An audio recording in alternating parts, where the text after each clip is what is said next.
别开玩笑了，哪儿来的老鼠？我没骗你，小雨，你赶紧去那个屋子里看看吧，真的有老鼠。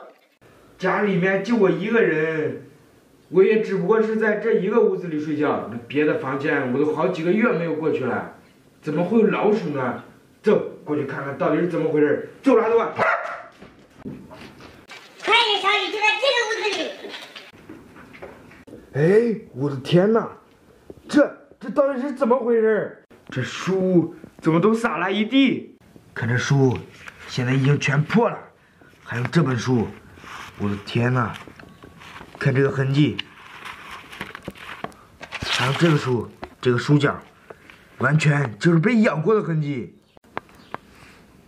哎，这桌子上的苹果是怎么回事？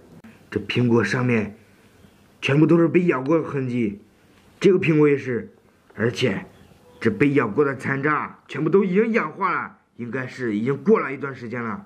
老鼠，这是老鼠干的，你赶紧想办法抓老鼠吧。老鼠？为什么我总感觉这是你干的呢？你是不是没有脑子？如果是我吃苹果的话，我这么大的嘴巴，一口就把苹果吞下去了，我还会给你留下来证据吗？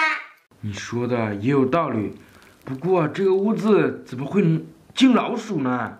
先不管那么多，先去买一些抓老鼠的工具。走。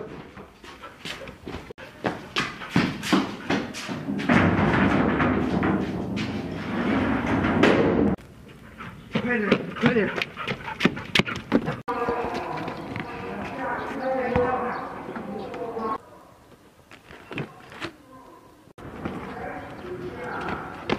小雨，我觉得你买这些根本就不管用，还不如买点毒药，把那老鼠直接毒死呢。我也想买毒药啊，只不过是万一你误食中毒了，那可怎么办？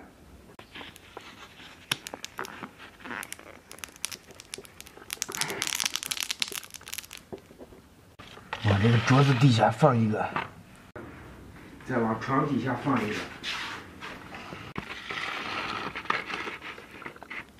最后一个放在桌子上面。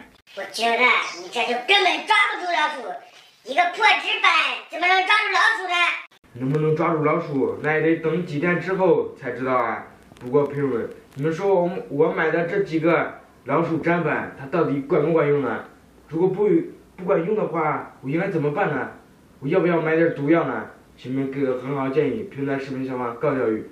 有喜欢小雨给小雨视频点关注点赞，咱们下期再见。